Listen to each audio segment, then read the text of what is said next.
পুরো জমে যাচ্ছে, ঠান্ডায় পুরো জমে যাচ্ছি। ঠান্ডায় ভালো লাগছে না কিছু, তো এই ঠান্ডা পড়ার দরকার, ঠান্ডাটাও উপভোগ করার দরকার আছে না, যেমন গরম উপভোগ করি। মনে হচ্ছে কাশ্মীরে চলে এসেছি, এত ঠান্ডা।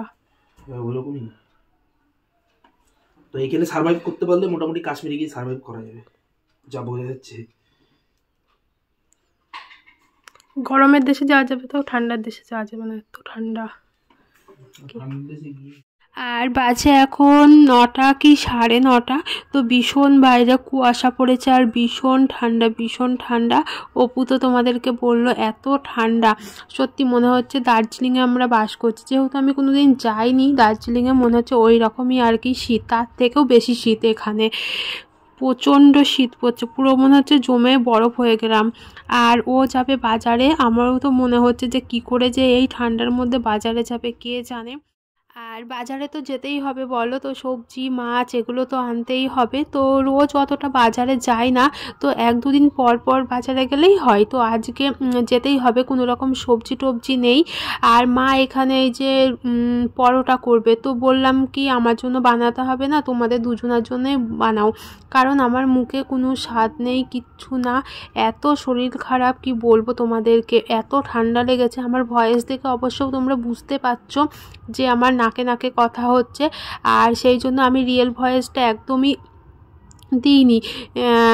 তো সেই পরে আর কি ভয়েসটা জুড়ছি, তাও এখন অনেকটা ঠিক হয়েছে।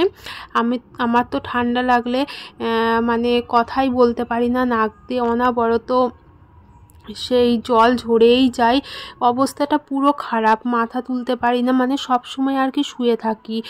আর তো মনেও হচ্ছিল না যে স্নান টান করি। আমি সত্যি একদিন আমি স্নান করিনি, এতটা জ্বর এসেছিলো, আবার ঠান্ডা লেগেছিল, মানে সেই মেঝেতে পা দিয়ে হাঁটার মতন না, এত ঠান্ডা লেগেছিল।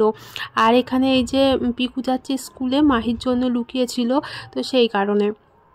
আর এদিকে ছাদে চলে আসলাম, আর আমি ওপরে এসে আমার নাইটি সারাটা নেড়ে দিয়েছিলাম, তারপরে দেখলাম মায়ের কাপড় টাপড় নাড়া হয়নি, আর মা ওইদিকে পরোটা করছে যেহেতু, তো অনেকটা দেরি হয়ে যাবে, তো সেই কারণে আমি আবার ছাদে চলে আসলাম। তো আর আমি এই 2-3 দিন ধরে রান্না টান্না কিছুই করছি না, মাই সব কাজ টাজ করছে। তো যেগুলো আর কি আমার কাজ এটা সেটা টুকিটাকি সেগুলোই আর কি করছি, তো কিছুই করতে পারছি না, এতটাই শরীর খারাপ।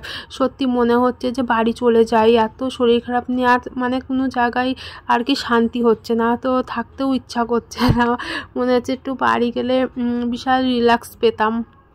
এরকমই হয় বলো, শরীর খারাপ হলে মনে হয় একটু বাড়ি চলে যাই, আমারও সেটাই মনে হচ্ছে। তো স্নান টান করিনি, সে কেমন যেন একটা লাগছে। আজকে ভাবছি একটু স্নান করব, তাও তো রোদ উঠিনি, যে কী হবে কে জানে। আর এখানে ওর একটা এই যে জ্যাকেটটা রয়েছে, তো এটা সেলাই না করলেই নয়, পুরো হচ্ছে সেলাইটা খুলে গিয়েছে, তো সেই জন্য আমি একটু সেলাই করব। আর কিছু কিছু আমারও জিনিসপত্র আছে, তো সেগুলোও আর কি সেলাই করতে লাগবে।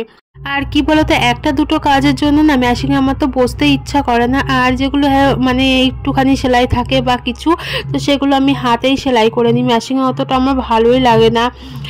আর হচ্ছে ওর জ্যাকেটটা বললামই তো, না সেলাই করলেই নয়, তো ও শীতে খুবই কষ্ট পাচ্ছে জ্যাকেটটা না পরায়, তো এই জ্যাকেটটা খুবই আর কি গরম হয়। আর বলেছিলাম যে দোকানে দিবা, দিয়ে হচ্ছে সেলাই করে আনিয়ে আসতে, ও বলছে না না তুমি সেলাই করে দিবা। তো আমি ভাবলাম আমি সেলাই করে দিই, সেলাইটা খুলেও নিয়েছি। আর এখানে আমারও কিছু যেহেতু সেলাই করতে হবে, তো সেই জন্য যেমন নাইটি কুর্তিগুলো, আর এই কুর্তিটার কথা আমি ভুলেই গিয়েছিলাম যে এই কুর্তিটা কেনা হয়েছিল, সেটা তোমাদেরকে দেখিয়েছিলাম। তো এটার হাতা লাগাতে হবে, এই যে হাতা লাগানো নেই, তো এটা অনেকটাই দেরি হবে, হাতা কাটতে হবে, অনেকটা হাতা ছিল 3/4 হাতা, সেগুলো কেটে আবার ছোট করে লাগালাম।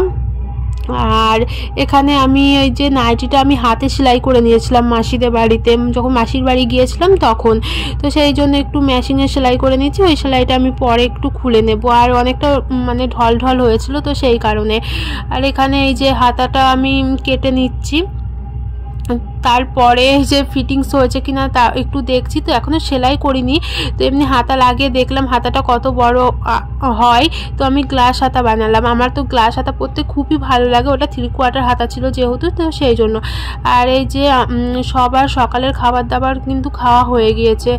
আর হচ্ছে পরোটা হয়েছিল, তো আমি তো পরোটা খাবো না, সেরকম আমার কিছুই খেতে ইচ্ছা করছে না। তো সেই জন্য এই যে সকালবেলা দুধ দিয়ে গিয়েছিলো, দুধ মুড়ি খেয়ে নিলাম। আর মা এখানে রোদে দিয়েছিল এই যে জল, তো এখানে হালকা হালকা একটু রোদ আসে, তো জলগুলো গরম হয়ে যায়। এত ঠান্ডা জল তো আমার পক্ষে অসম্ভব খাওয়া, আমিও খাই না, মাও অতটা ঠান্ডা জল খায় না। আর ঠান্ডা জল না খেলেও না একটু তৃপ্তি হয় না, এটাই হলো ব্যাপার।